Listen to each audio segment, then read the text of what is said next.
Hi, I'm Sam, and I'm here with Usama for Bits. There's a book called Rocket Fuel by Gino Wickman and Mark Winters that makes a pretty blunt argument. Almost every business needs two kind of people to actually function. The visionary who sees where things are going, and the integrator who makes sure that they actually get there. The book is about leadership, but what it's really describing is something that most of us experience every day, at work, in partnerships, and even in relationships.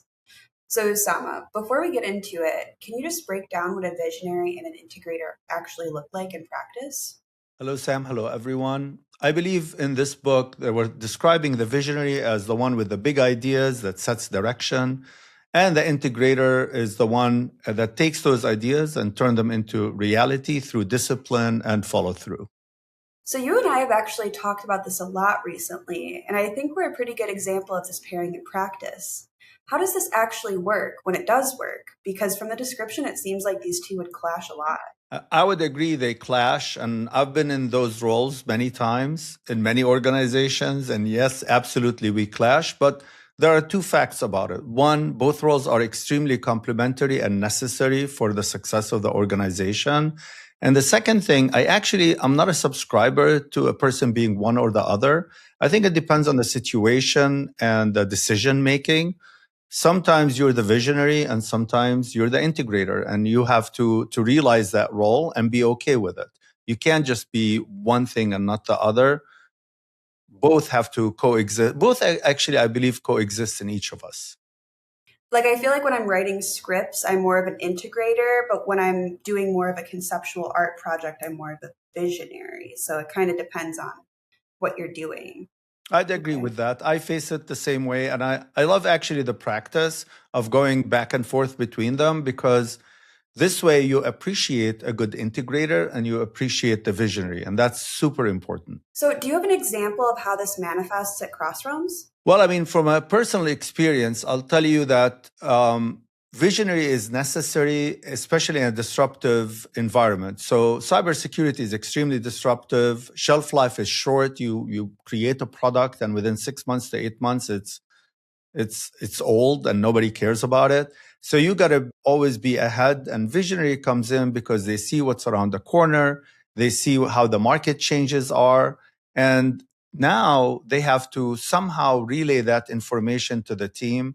And the example I give here is just to say, for instance, if we notice something is changing and we say we need to shift 10 degrees left, when the visionary says that to the organization, everybody interprets 10 degrees left in their own manner, in their own way. And this is where the integrator comes in. This is where everything is spelled out per team to say what that 10 degrees left means for that group, for that individual, for that project, etc. This is why it's super important. Otherwise, the visionary would have levers that don't do anything.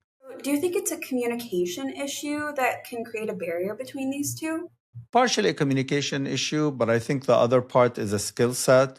I think defining the steps 1, 2, 3, 4, 5 is a skill set that whether you're an integrator or a visionary, you have to learn, because the teams need it. One way or the other, you're going to be faced with a situation where you have to spell everything out in order to execute on something flawlessly or quickly.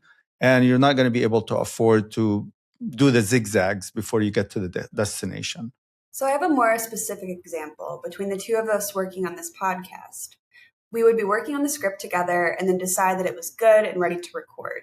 And then the next day when we would be meeting to record, you would suggest new ideas to go into the script. I always had a hard time bringing this new content in because I always thought it was done, it was ready to go. Why are we changing things? Well, I mean, that's a great example. I think in this specifically, my role would be more on the visionary side and yours on the integrator. And I'm always trying to progressively elaborate and see if we can come up with something better. And that drives you nuts. But it is basically what a visionary usually wants to do. The funny part is sometimes as I progressively elaborate, sometimes the new recording is worse than the previous one. And so the integrator is right and the visionary was wrong. And sometimes I'm right and it worked. So there's a little bit of luck in it. There's a little bit of practice. Both are necessary, both are great, and each individual can be both. Awesome. Thanks so much, Usama. And thanks to those watching. We'll see you next time on Bits.